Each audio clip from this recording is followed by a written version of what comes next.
fine-tuned females today? I think we're pretty good. I'm pretty aggressive today. Because you're PMSing? I've got fine-tuned PMS. Well, you look lovely, and I can't tell by... Really? It's probably my blood pressure is rushing to me, giving me that natural flush.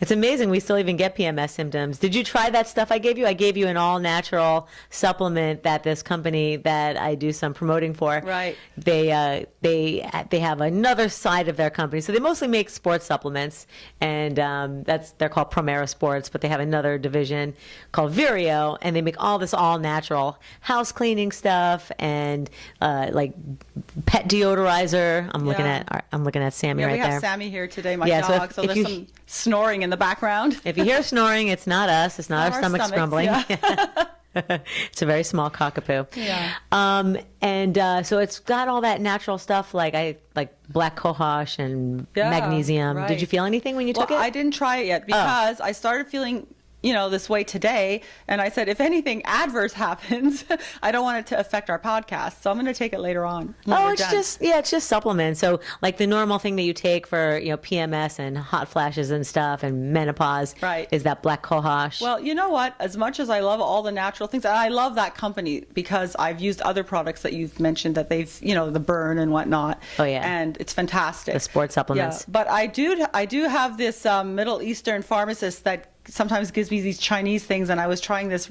mushroom thing, where it has a mushroom blend that's very healthy for you to take as a supplement. Yeah. And I think it was mushrooms like the drugs, because I started to get hallucinations. Oh, that was a while ago. I remember when that happened. So I'm always afraid now because sometimes these natural things could be, a little weird. I have a bunch. So there's a very well-known brand. They advertise on a lot of podcasts. They make those mushroom teas. I tried theirs. And then another company that's their competitor sent me a couple of sample packets of their mushroom teas. I don't notice anything good, bad, or indifferent. Like I don't really. Because this guy, he makes it pure. So, he makes the capsules himself, and it's all these different types of mushrooms in there. And I'm telling you, at nighttime, I was having visions and hallucinations. But I know they have mushroom coffee, too. That's really big right now. Yeah, that's what I'm talking about. So they make that lion's mane is a big one. I had a sample of that. I didn't really like the taste of it. It wasn't like... real coffee for me, but... Oh, no, it's not coffee. Yeah. It's mushroom. Yeah. It's mushroom. It's a mushroom tea, but you can put some in your coffee, or they'll make a blend. Oh, this was coffee. Yeah, so they take the mushrooms and they put it in. They put it in the coffee, right? Coffee, right. But anyway, I just, so the mushroom thing obviously has some kind of effect on me, so... Just that, guys. I mean, I'm not sure what kind he used, but, I mean, the companies that I'm thinking of that make it, they're very small, like, mom and pop shop, so they should be really natural. Yeah. Well, I've even tried from GNC some of their mushroom supplement stuff, and I got some those come from big factories. I don't really trust. But I still got reactions. That's what I'm saying. Oh, you did. Okay. Like I'm saying that's how sensitive I am. So I will try your stuff later on. That way, if I get any weirdness. So the mushroom stuff you tried from GNC has mushroom tea or coffee? Yeah, they have some mushroom, not tea or coffee. They have like a supplement that has a mushroom blend in it. For like getting your healthy mushrooms that you're supposed to take. Yeah, they're good for immunity. Yeah, right. Yeah. So I tried that. Brain function and immunity are kind of like the two main things they say. Mushrooms and me just, we have a little hallucination place to be at together. I've never had that experience with mushrooms. And I've even taken some of Jim's psychedelic mushrooms. Right. Nothing. I laugh a little. Well, that's good. Yeah. I mean, they're fun. Yeah. I mean, but I don't. I guess we totally have that total different methylation thing. I think so, because I'm hypersensitive to anything I take. Yeah. So I Jim always is start too. with a super small dose. And that's genetic. Jim is too. Like if we both take a prescription for something or anything, like an edible. Like when I was having those terrible headaches, he was trying those different edibles for me, right. And he takes like a quarter of what I take, and I'm still not feeling anything. So whatever it is, I just have that high tolerance. Well, you know about my special cookie experience. Yeah. That I told you about. Yeah. Those little pot cookies that. They're for anxiety, let's say, and yeah, they give you a lot of anxiety for sure. I think I almost had a stroke. I had so much anxiety when I took them. Yeah, I don't like edibles. I mean, so here we're in California. I'm not sure where you're watching, but if you're in California, all this stuff is legal. I'm not into it. Like, I mean, if mushrooms were legal, great, because I feel like something nice, nothing weird. But the pot edibles, they're awful. They're very potent. Listen, it's But not, it doesn't feel good potent. I think, yeah, right. If I would have eaten the whole cookie, I basically ate like less than half of it. Yeah. And it took me 3 days to come off of that trip. Wow. It was not pleasant. Yeah. I'm like, are you sure this is an LSD or something? Because I'm honestly, or acid, because I'm tripping. Yeah. And, Ben, he went through the whole thing. He thought it was hysterical to watch me at that. He never saw me like that before. I think still the good old-fashioned glass of white wine is the best thing for me. It calms me down. I sleep like a baby. I'm good. I don't need much more than that. Yeah, I don't sleep good from wine, unfortunately. No, you see, everybody's different. I can't do red, but white is fine. Yeah, I lose total sleep. Like, I just can't have alcohol at night. Yeah, well, certain alcohols are stimulants, but I find that wine... Certain alcohols, yeah. alcohol is a stimulant. But I find wine is like, it makes me sluggish and sleepy, and I sleep like a baby. Not if I have it every day. Well, so technically, so if we want to get, if we're going to get technical about it, it's a central nervous system depressant, so it makes your body tired, but it is a neurotransmitter stimulant, so it actually stimulates the brain, but depresses the body. Well, tequila stimulates my brain. Yeah. So if I have a margarita, I'm raring to go. Let's have a party. Life is good. If I have a glass of wine, I'm snoozing. Yeah. Not me. No? Well, that's because it's probably your brain is feeling your body getting slowed down and depressed. Well, you see, that's why people, when they take when they take cannabis or anything that's mixed with it that is edible, or, they seem to find it very relaxing, and sometimes it's good for their health because they have a lot of anxiety and stuff. So it's, today it's prescribed. I can't do that. Well, maybe next week we'll have a glass of wine with our guest. We have a guest coming in next week. Right. Yes. Exciting. My friend, who is a fantastic podcast Trevor. host of her own, and a new, soon-to-be published author, an expert on relationships. Woo. Yeah. So maybe we'll break out a glass of wine next That'd be week. nice. And then my brain will not stop going. Or maybe I need a margarita then. And then you'll slow down. So, all right. So that was our experience with mushroom coffee, mushroom tea. And I will take your mushrooms in supplement, general. And I'll see if my PMS, if my fangs go back and retract after I take that supplement. Yeah, I mean, I did. It says that supplement that you can take for PMS. It says you can take, or for menopause, it says you can take it like 4 pills at a time every 2 to 4 hours. So you can it can't be strong, because you can like literally take a whole bottle in a day. Right. Well, for me, it would have to be a small percentage of that, and I probably get full effect. I don't know. Well, let me know, because I will. Yeah, I took 2 doses, and I'm a little PMSy today too. Are you? Yeah, we're always in sync with our PMS time. It's great. Yeah, pheromones. I love them. And that same doctor. Yeah. But I only just found out that you don't take a break between your pills. That's right. I just go from So we can't be on the exact same Well, cycle. I take 21 or whatever it is, like the last 4 days or 3 days or whatever what they call The sugar iron pills. We Yeah. call them sugar. I don't take them. I just go. He told me just to go to the next pill. Yeah, so I've been taking those 4 days off. Well, then it's a psychological PMS because I feel PMSy and I get spotty still. So Really? Okay, so interesting, because I still do it with the 4 days off. All right, well, anyway, if you have taken cannabis for stress or you use mushroom teas, let us know, because I think it's a really interesting topic. I like CBD oil. I can't do it all the time, but if I have like a really like anxious night when the full moon is on or something, because we talked about that, I find that's okay once in a blue moon for me. How did you believe in that whole moon Or business? red moon. Did we ever research that? We were trying to. Yeah, I got to do some more research on. I do believe in it. Yeah, we had a whole discussion about whether or not we actually get affected by full moons and stuff, and I'm like, poo. And G.I. Joe gets affected, so we know. Yeah, that's her dad. Yeah. Yeah. And then Ben, your husband, said we didn't do enough research on that. I know. He's restructuring our Who knows? organization of Who podcasting. actually knows for sure? I mean, if there was scientific fact, there would be some literature about it. There is. I'm going to prove it. Scientific fact? Yes. All right, stay tuned, guys. That's right. If any of you are an expert on the I'm going to call G.I. Joe. He's the on scientist. the effect of the full family. moon. Oh no! Do not call Joe. He'll give me the whole breakdown and facts. Well, he's going to give you his opinion on that. He also watches shows and reads a lot about it, so I'll Yeah. ask. But I'll do some research. I'm curious now. Yeah, I watch a lot of documentaries, and I haven't found anything that actually says. I mean, where do you think werewolves come from? Come on. television. The moon. All right. So what's our bitch fest this week? I have mine. What's yours? Well, I was grocery shopping, as I always do on the weekends, and I'm bagging. They should pay me. I do all my own bagging now because these baggers, God bless them, they cannot bag. I mean, they always mix my raw chicken with my strawberries in the same bag. Like, do they not understand meat with meat, or am I too organized? Because they're rushing, trying to get you through, and then my bread's all squished. And, it's like, why would you put my water bottles with my bread together in the same bag, and my bread comes out like a flat pancake when I get home? Yeah. So I'm always bagging myself. And I'm just like, I don't understand why. Where's the integrity in your job? It doesn't matter what you do, but could you do Maybe it they're not well? trained. Like at Trader How much Joe's. training do you need to bag? I don't know. They clearly go through a full training at Trader Joe's because at Trader Joe's they have a system.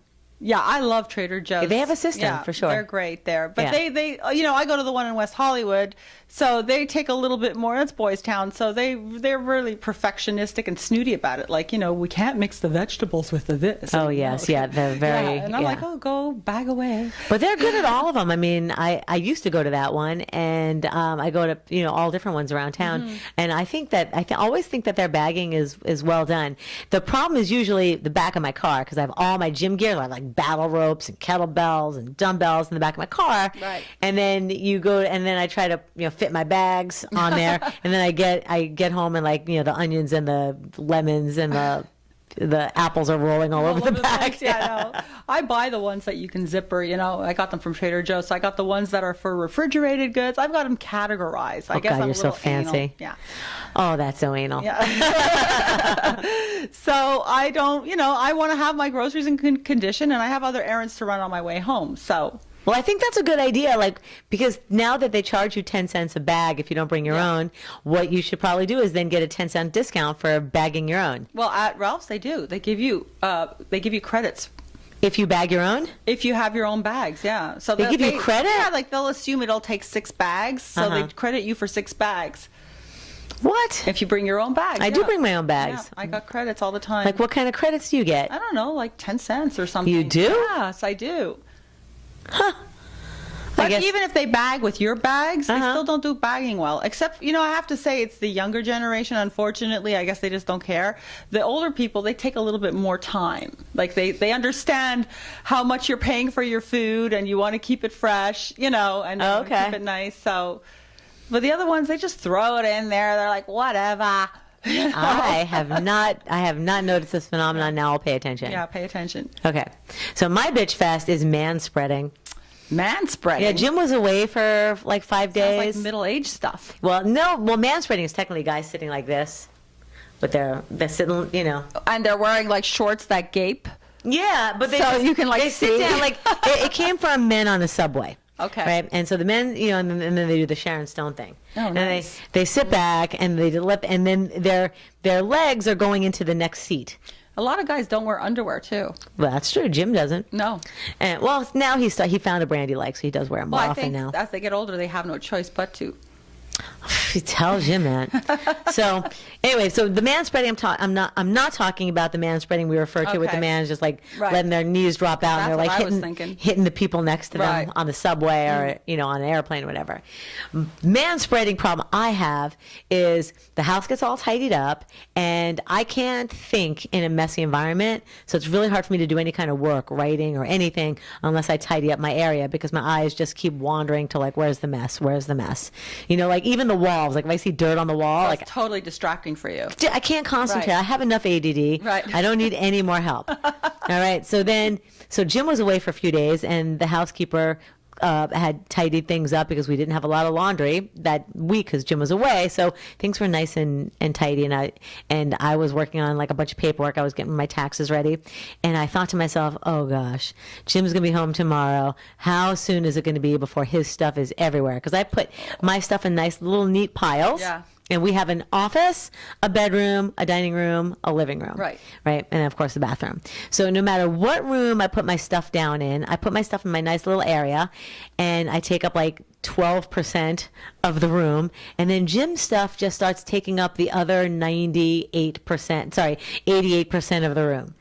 That's because Jim is still a teenager. He just, is that? Yeah, I think so. He's a 50-something-year-old teenager. Yeah, he just keeps he's an spreading out, adolescent. and I'm like, see, my stuff is right here. I know. My pile here Oh, is that would make pile me A, happy. pile B, pile C in this little spot, and then all of his stuff just winds up everywhere. So as he was gone, I was enjoying my space. I'm like, ooh, my little area here. I'm gonna do my taxes here. Oh, I'm gonna do my little cooking and put my stuff away here. So I just kept thinking, oh God, I was stressing out. He's going to come back and there's going to be shit everywhere. So you know what you have to do? You have to get a bigger place and allocate one room as his man cave. I hate that term, but let's call it that. And then he can do what the hell he wants in there. You just keep that door Oh closed. God, my God, he has. And then okay, so I forgot. So then in our backyard, we then built a little meditation bench. And a fountain, and then Jim put a wine barrel. He bought a wine barrel that someone was selling from a vineyard, and he filled it up with ice water, and that's his cold plunge. Oh yeah, he sits in that. So he sits in that ice cold water. Okay, so now that area is a mess with all of stuff around and like leaves coming off the trees, and so I can't use the meditation bench because all of Jim's stuff is in that area Oh, too. my God. And then, and I told you about the office, told you about the living room and dining room. Same thing happens. I put my stuff in my little area, and then same thing happens in the kitchen. So when I want to break his head in half is when we have 10 glasses in the sink and 20 spoons. Yeah. Right? He just keeps taking them out of the drawer. Right? Now, what's wrong with this picture? What you do, gentlemen, ladies, tell your gentlemen this. What you do is if you see several spoons and several glasses in the sink, is you take one of those out of the sink, clean that one, Consider washing one. Consider Yeah. washing one and use that one. But no, does he do that? No.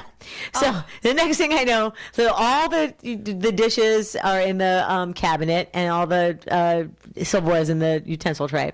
And then over the course of 2 days, every single glass winds up in the sink, and every my single God. spoon. How do you live with that? Okay, that would drive me insane. Oh my God! Sorry, that would drive me insane. there are times where I just literally want to take one of those glasses and hurl it at his Listen, head. I'm flexible. I understand. Everybody has their little thing, and you got to let it be. But that's just total waste. Yeah, another glass? Yeah. There's 5 glasses in the freaking sink. No, that drives me Wash crazy. one out. Oh I'm my so God. lucky Ben is not like that, and he's quite organized for a guy. I have to say, kudos to you, Ben. Yeah. You do a great job, because that would drive me insane. I don't expect you to be perfect, but come on. 2 glasses grow up, fine, Jim. Okay, one had some maybe one had some almond milk in it, and then another one had like tea or something. So they leave a little ring at the bottom, and you don't feel like washing out the ring. I get it, but every single one has to come out of that cupboard and wind up. Grow up. Oh God. Okay, so then now you think he has a man cave, all right? So now we live on the second floor of a duplex. And our tenant who lives below us has an add-on room that was built like in the 1970s. So you can actually crawl out of our bedroom window and be on the roof of her right. spare bedroom. Right. Okay. So because our back window goes out and onto her roof of her add-on, and so Jim has now put all of our patio furniture out there. I was gonna say, become a sun deck. And he did. He made a sun deck. Right. He put out like what's that? The fake grass. Oh my God! She doesn't complain about the feet. I don't know. Nah. So we rolled out the fake grass. He put up a big like tent, the kind that you park your car under to prevent like an awning. Type like an awning thing on Right. top, and then all of our old patio furniture that was like a big giant sectional sofa, Right. and so all that is out there. So he crawls out the window every morning, and all of his shit is out there too. So I have like. Jim leaves trails. At least you know what he's up to. All I the have time. about 18% of the house to me. Oh no! You need to get a bigger place. 82% of that house is like covered with his That stuff. would make me. Well, you're very tolerant, I have to say. Oh yeah, I mean this is just one of those things. Right, so that's enough of my bitch fest. Well, that's hard. What are you going to do about that? Like one day it's just going to explode, and you're going to get you're going to have had it. If I'm in a bad mood, Yeah. then that's the first thing I think of. Is you know? he aware of it, or does Yeah. he think it's cool? He's aware of it. Yeah? Yeah. And he still doesn't change. I mean I'm not expecting him to change, but maybe meet you halfway. 50-50? No? I don't know. Jeff, will you please talk to Jim? Jeff's editing is going to edit this. Jeff, will you please talk to Jim for me? You're married. You know how it is. Maybe Jeff's the same way. Jeff, help us Are you out the here. Same way, Jeff. Then you guys need to talk to Ben. Jeff is our amazing technical advisor, producer, and person who helped us set up this lovely studio that we're in. Thank you, Jeff. He's really great. Yeah. Thank you, Jeff. Honesty. What are the pros and cons? Like, So you get very concerned about being open and honest with people.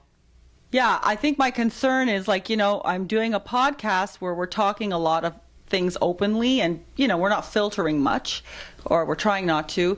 Filter? What's that?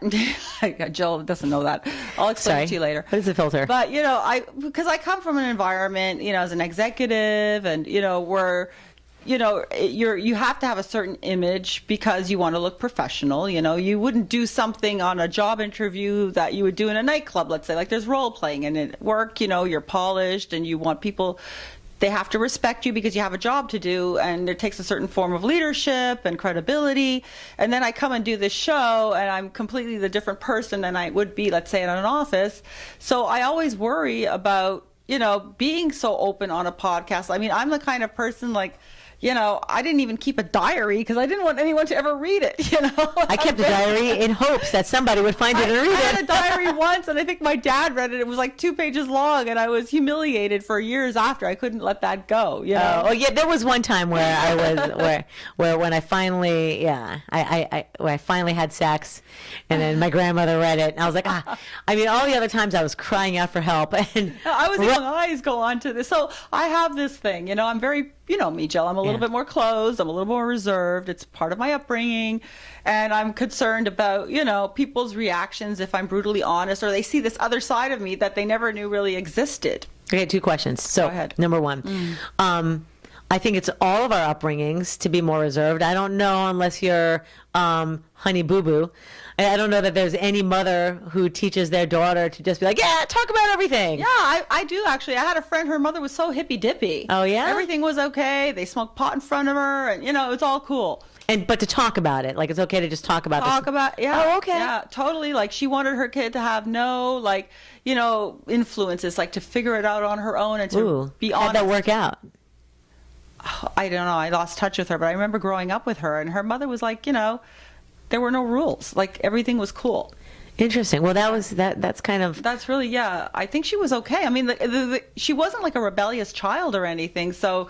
Maybe it worked. Yeah. Sometimes when you try too hard to discipline something, they go off, they turn into an adolescence and go wild. My family kept so many secrets that I was like, so my mandate that I made for myself when I was maybe like in my 20s or something, because, I was so conflicted with everyone in my family saying, oh, you never turn in, you never talk about this about your family, or you never open up about this, and people can never know this, or they'll think you're weak, or you never say that, and you never ask for help, or they'll think you, have no backbone, right. Blah, blah, blah. Right. And then that's true. I started to think, I was so conflicted about this. I started to think like, if you don't want someone to know that you did something, then don't do it. Like then you have to actually become that person all the time. Like you can never, just shut yourself in and just be that person all the time. And we see people. Yeah, totally. We see those people out there, a lot of men, and they never open up and they never let go. Very closed. Yeah, all the time. So if there's something that you don't want people to know that you do or you feel, then you can never let it out. And then that would probably, I would explode, personally. I think some people, first of all, why are we doing this podcast? Because we're trying to make it like this great place for all of us to be able to share things and be honest, because a lot of times everybody holds in things, and they sometimes in their head they're like, I wish I could just explode and tell them what I think, I don't want to hold it in. And I do. I learned to do that. But a lot of people, they're repressing their feelings, and sometimes there's a reason for that because it could get out of hand, obviously. But I think this is a safe space. This is a place where we want to share our feelings, our experiences, what we're going through at our age group with other women, invite them in. There's no filters really, it's okay. We're not judging you. This is like a no judge zone. I'm not judging what you're saying. You're not judging what I'm saying. And personally, that's so new for me. Now, I grew up in a family that we together were very open with each other. Anything was okay. But there was a certain etiquette outside of that. Yeah. And I think that, being honest, some people, we were talking about this, they're in relationships because they're too afraid to be honest, or they're in a situation because facing the honest truth about it might be worse for them than just dealing and staying where they are. Some people prefer to be stifled than to be freed. Well, you're talking about relationships. I'm talking with about anything, like okay. a job, a friendship, a Right. relationship, a situation, something about themselves, or sometimes, you can get so pent up. But for me, it's a little bit more of role playing. Like, I think that I'm perceived a certain way, and changing that whole guard and letting people see me let my guard down a little bit, is a little bit of a scary place to go. Yeah, that's right. So that was my second question. So the first question was, we all, I think, learned from our parents, or most of us learned from our parents, to keep certain things inside and to not do the right thing and be proper about certain things. And, even though we're not, we all went like nuts at one point and did our own thing and said, fuck everybody, Yeah. But then as you get older, it's all fun when you're young because everybody's like, she's young, she'll grow out of it. We're not young anymore, and we have, you have to grow out of it. Otherwise, society expects you to be a certain way. Well, that's my biggest issue is like, who, what do you mean society expects us to be a certain way? I just feel like, that we're imposing that on ourselves. Like, who is society? We are society. You know what I mean? So and when I'm talking about honesty, I mean being honest with how you actually feel and who you really are, and not having to pretend that you feel a different way or that you believe something different than you actually do, right, or to act a way that is not really who you feel like you are. So if you say something to somebody that is offensive, right, on purpose, right, that's we were talking about this before we started rolling. Right. That's a different type of honesty than if someone asks you your opinion and you give them your honest opinion. True. Okay, so but I think you have to know the person. If you know somebody's hypersensitive and is going to take it really bad, would you still be brutally honest with them? And you cared about that person. Yeah, I would just say it a little nicer. Like, here's a good one. Let's say your friend asks you, is my husband cheating on me? And you actually saw him with another woman. Good one. Mm-hmm. Now, your girlfriend's very fragile right now. She's going through a really tough time in her marriage. And maybe she'd do something terrible to herself if she thought that. But she's asking you because she's insecure and she wants to know, but she doesn't really want to know. It's that thing that people do sometimes. They don't really want to know, but they can't help themselves and they want to know. Well, then you ask the wrong person if you ask me. Because I will say it nicely. I will say, I wouldn't want to tell you because I know that the state that you're in, but you're asking me and I can't lie to you. And the answer is yes. Okay. Because I can't lie to you. And then the next day she ODs or something because she couldn't take the news. How would you feel? Responsible about that? Because some people are very fragile and you don't even know. I've seen people I never thought were so fragile that were devastated by something I said that I didn't even realize I said it. Like I didn't, the intention wasn't there to come out the way it did. But did they ask you for your opinion?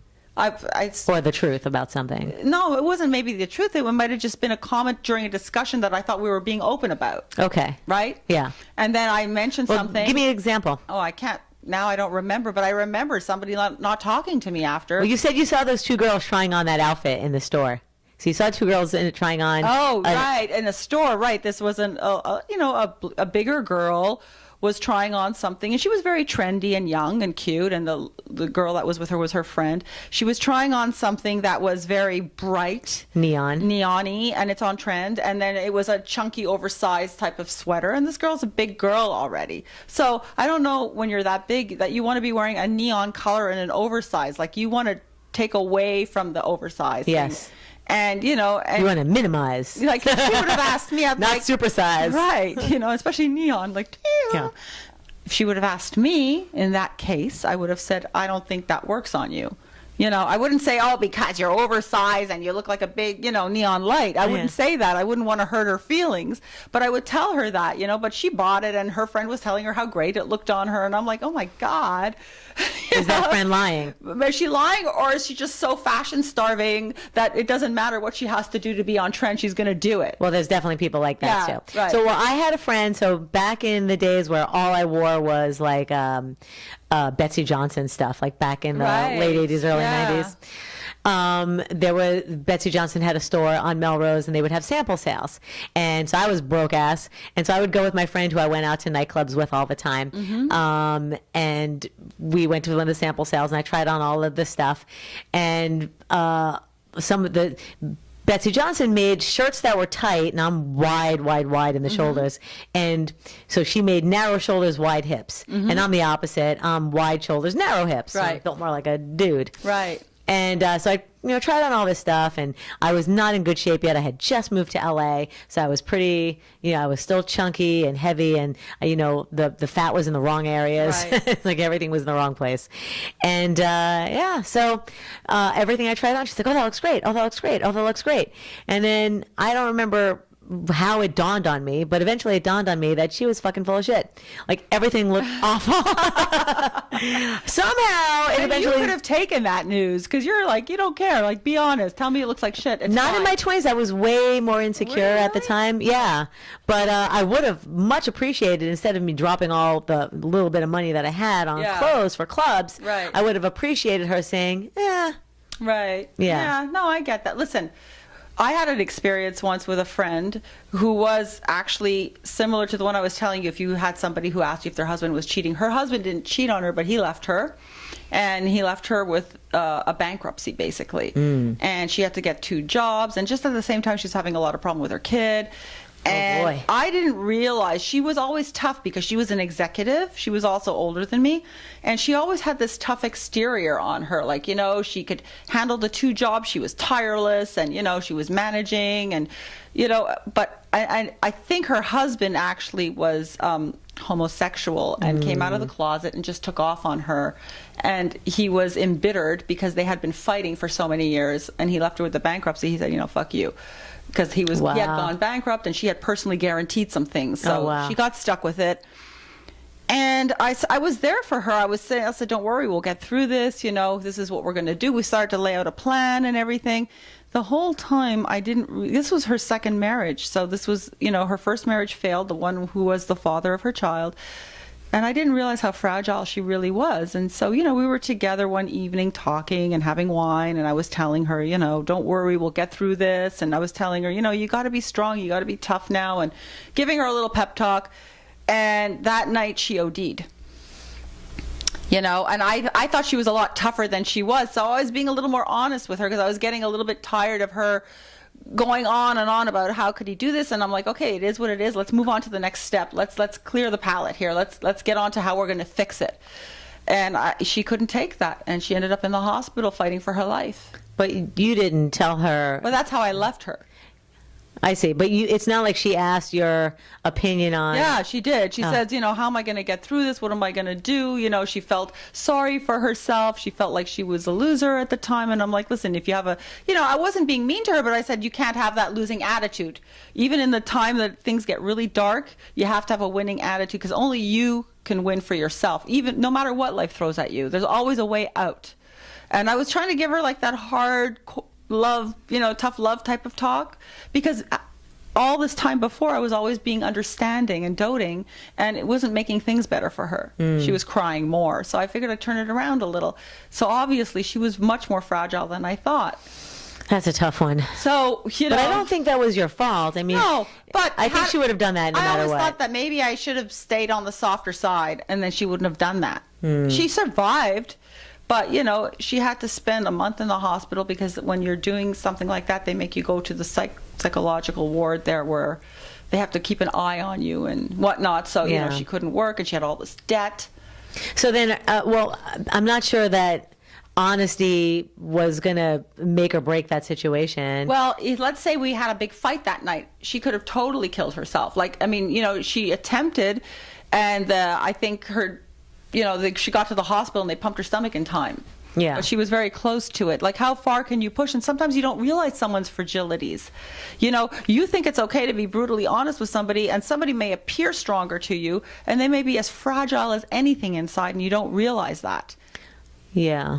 Well, And that's also how people perceive you sometimes. You might think, oh, who gives a shit, but it could cost you a job opportunity. It could cost you a lot of things sometimes. So you have to be, in that way, I think you have to be a little careful. But I'm not thinking that what we're doing is so exponentially horrible, but I'm just saying, that was my concern a little bit. why do we have to put ourselves into a mold where Yeah. we walk and talk and we're just this fucking Barbie doll all the time? Absolutely. And I think that's what I was, a little bit of a Barbie doll. Like, do the right thing, say the right thing, wear the the right thing, react the right way, always being proper. And yeah, that's so fucked up. I mean, and who put that on us? Like, right. And why do we have to agree? Like, that's why I rebelled. Right. So and that's why I went the opposite. I went fucking rogue. Right. And for me, it's the first time. Like, so it's stop new territory. telling me what I have to be like. Who says? There's no goddamn rule book. When I popped out of the vaginal canal, like, it didn't come with a manual saying, like, oh, and when you grow up, you're going to act like this and be like this and blah, blah, blah. Well, you know what I mean? Because that's what society wants us to be. Right. And it's like, you know what? How about if we run society and we tell people what it's going to be like? And that's how I feel like, you know what? You want to be in my society? Right. I'm going to be honest. Yeah. And I think it's okay to be honest. I just think that, but I mean honest with myself of who I am. Right. Okay? I've queefed twice. Right? Honest. Well, that's not a biggie. Like, I don't think anyone's going to hold that against you. Like, oh, there's the queefer. Hey. I'm just joking. But I just mean, like, I'm going to get you a queefer t-shirt. I know, but I'm definitely not. The queefer queen. There's a name in Canada, which you are probably aware of. My friend had married a guy. So it was a guy who married a guy. The guy's name was Marquise. Marquise? Yeah, that's how they pronounced it. I guess he's from Montreal. Oh, really? There's Marquis. Okay, but it's written Marquise. Okay. So I used to call him Marquise. Oh, okay. He's probably not watching this podcast. Right. But if you are, you know who you are. You know who you is, Marquise. Yeah. So when I talk about being honest, I don't mean honest to just hurt somebody, Right. But if someone asks me my opinion and I know them, I will tell them the truth. And if I'm, like I said, if I was in that situation where someone was asking me if their husband or boyfriend was cheating, I would say I would prefer not to tell you because I know it's going to hurt you. But since you asked me, you'll lose respect for me if I lie. Right. So it's a very delicate situation. You never know. So all I can do is just tell them how. Like, I wouldn't be afraid to tell you because I know you'd take it. You're not that fragile person. But there's some people that are really. Well, here's the other thing. So now let's say somebody asked me, oh, is my boyfriend cheating on me? Do you know? And then I said yes. And then they turned around and got mad at me. Because that has happened. You know that situation? Absolutely. The two then turn against you. And all of a sudden, you're the bad guy. And then I'm like, what? Fuck y'all, ain't my friends. Right. I am so glad I found this out. That happens a lot, actually. Yes, it does. Yes. And you know what I call that? So when you find out people's true colors, like you're honest with them and then they can't take it, I'm like, I'm just weeding the garden. I don't need you in my life. That person can't be honest with themselves. That's right. And I don't want need to face up to the truth. Straight up, girl. Right. And so I don't want those people in my life. It's like, it's like now time to ourselves is, at prime real estate, just whatever time we have for ourselves. And then to have to spend energy to try to maintain a friendship with someone who's not honest with themselves. Yeah. And that could be a family member too. Right. It's like, you have to weed the garden. You just got to, get the junk out because it wears on you to have to constantly act like someone else and walk on eggshells around someone. And that's what I also mean by honesty is that if I have to walk around eggshells around you all the time, sure, when you have your period, sure, if I know that you have a pile of pills in your nightstand, I'll walk around eggshells for a minute. But other than that, it's like if I have to do that and spend that kind of energy to make sure not to upset you. Right. And your little, Or never knowing what somebody's really thinking, and you're always playing around them, trying to feel them out, and you just don't get anywhere. Yeah, I cannot be friends with the princess and the pea kind of person. I know, right? Yeah, that's hard. And right, so that's what I'm saying. Yeah. So you can find out somebody's true colors, but I also think that you do somebody a disservice if you're dishonest. Right. If you're dishonest with them and they're asking you your opinion. So because I learned this when I lived in Colorado for a while, everybody was so Christian and polite, right? But it wasn't helping me at all. At the time, I was a news reporter, so my job was to get out of the truth, right? And ask somebody, "What's your opinion of this politician?" or "What's your opinion of that blah blah blah?" And they're so nice; they don't want to insult anyone. They don't want to say anything, right? I'm like, hello, this is the news media. We are trying to educate people on the truth. And I couldn't get the truth out of people. That's a lot of my upbringing because my mother was always padding everything to make it seem proper. Like you never really knew what was on her mind, like she didn't tell you much. Like really, really, really, she had a hard time with that because she was closed a little bit. Wait, have you ever been around people that are just too honest and open about everything? Like you're almost like turned off by them? Is that what you're saying about me? I'm talking about people that really don't like hold Yes, back. I am that person. No, like, I've seen people 10 times you. Like, Oh, really? You think you're raw, but you're raw. But I've seen people that are just really like, it's almost like you don't want to be with them because it's an embarrassment. Sure. Yeah. I mean, I tried to be funny about it I'm gonna because have some water. You know, we can have water because there's people who are too honest, and it's not funny. Or they Like, tell you it's too very much about sad, themselves, and and you're it's- like, I didn't really need to And it's know a all that. right, and it's a burden. Yeah. But I think I'm talking about honesty about interesting things that are happening. That's because cool. as we age, we're going through a lot of crazy shit. We're going through changes in our friends, changes in our family, changes in our bodies that we have no control over, like waking up and finding hairs in places we're not supposed to. I'm like, Do you have hairs in places that are new? not now, Okay. but there was a time in my life when I remember getting hairs in strange places. I think that happens much later in our life. Oh, Not and now, yet. but then it's going to happen again, yeah. And sometimes I'll go like a couple of weeks and then I'll notice I have a hair growing out of a mole. Somebody told me she's getting hair on her breasts. Oh yeah, that happened to me when I was in my 20s. What? Not on my chest. No, on around her nipple. Yes, I've never had that. Yes, I was in a band with a girl. Now talk about honesty, and I'm like, this girl had all my respect. She pulled her titty out, and she took a tweezer, and right in front of us, she had tweezing that nipple. Oh, painful. I'm like, it's not painful. No? Well, I guess Evidently- people can pierce them, so. Yeah, exactly. It did not at all seem, and then No. puts it back, gets her guitar.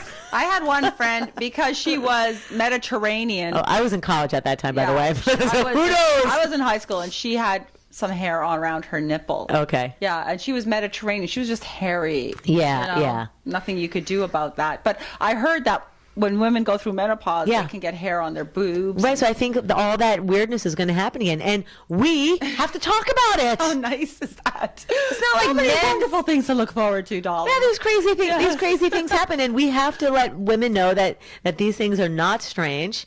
And weird things happen with our bodies, and the diets that have always worked for us suddenly stop working. Exercise that we never had to do in our 20s and 30s, now we have to do 10 times of. That's I mean, true. all these Right. things change. So that's just science. Things like biological functions just happen, and all these comedians, what everybody talks about is they talk about wiping their asses, they talk about farts, they talk about queefs, Right. a lot, and the women too. But I'm not really interested in how you wipe your ass. See, that's where I say, okay, it's information I don't really give a shit about. I was Like, do watching need the to Adam know that? Sandler special. He was talking about it, Yeah. and he's not the dirtiest of comedians. No. And then Pete Holmes, who's one of my favorite comedians, the clean comedian, Yeah. is talking about wiping his butt. Louis C.K., who's the dirtier one, talking about Well, his him, butt. yeah. Jim Jeffries, dirty, Yeah. talking about that. But everybody's talking about it. Oh, what's the problem? Nobody's telling me about how they wipe their ass. Really? Yeah. Well, it's about how many times and how often things are still in there. It's like just when you think you're done, you do one more check. Oh, gotta start over. These things happen. I don't remember this problem in my 20s. I never really paid attention to this Right. stuff. I mean, honestly, there was two kinds of ass issues. Either you had diarrhea or you were normal. That was it. Those were the big two dramas. I never had anything beyond that or thought about it. Diarrhea is a little messier. Okay. That was it. So nothing like no constipation issues, nothing like that. Yeah. Apparently, when I was a baby, I was very constipated, and I had to get enemas all the time. Oh, okay. Maybe that's why I have a thing about the butt. Like, don't go there. Oh, yeah, maybe that could be. Because I'm like, no. Dr. Anal Probe. Yeah, as a little Now little we found baby. out. We found out the reason why. Jill, I just had a wonderful idea. Anyway. If you think everybody should be, should we have like Queen Elizabeth on our podcast talking about Yeah, queefing? let's see. Would she do it? Oh gosh, she's so phony. But she signed up for that. I watched enough episodes of that Right. show you told me about, The Right, Crown, yeah. and she signed up to Of course, do that. It was a duty. Yeah, because her sister was like shitball crazy. Yeah. Awesome. Yeah. Right. Totally. She's like, I'm not going to be that No. person. Awesome. Don't be that Right. person. But you have to want to sign up for Public, that. She has to be seen a certain way. It doesn't matter what she does at home, but to her people, that, you know. That's what I loved about Princess Diana. And she said that. I saw an interview came up on the internet about how she wasn't accepted by their family because she wanted to be real. But do you think she'd come on our podcast if she was still around and talk about queefing? Princess Diana? Mm-hmm. I mean, we could ask her if she's ever queefed, and she might say, "I don't know." Would she even put herself in that position? I'm assuming Prince Charles is like a needle dick. So, that's the way he looks. I'm just assuming that might happen. That's the impression I get from him. So she might, but she felt like she was not accepted into the royal family because she was too real. Right. And I'm like, that should have been the message that went to every woman. Absolutely. But this is on Goldcast. She still had this role to play. Her job and her duty was a certain job and duty. So she only had so much leeway to act a certain way. Otherwise, you know, she couldn't be in that position. It was just like, either if you're going to go in, this is the deal. Yeah. Otherwise, get out of the deal. Don't be in it, you know? Like, don't get married and don't be part of that family. If you want to go and do your own thing, that's fine. So, however it happened, she wound up marrying him, and I don't think she really wanted to. I think she kind of got pressured into it. I don't know. Probably. Yeah, and then so she get probably. It's not like she was like chasing after the guy, like ooh. And so they wanted him to marry someone who he could have kids with and whatever. And so I feel like they should have given her some leeway. But that's the whole point. Is there's this wonderful channel on YouTube called Goldcast. I think it was on that one. It's just all these motivational speeches. And one of the ones that was coming up on the feed when I go to that channel was this interview with Lady Diana talking about how she wasn't accepted because she tried to be real.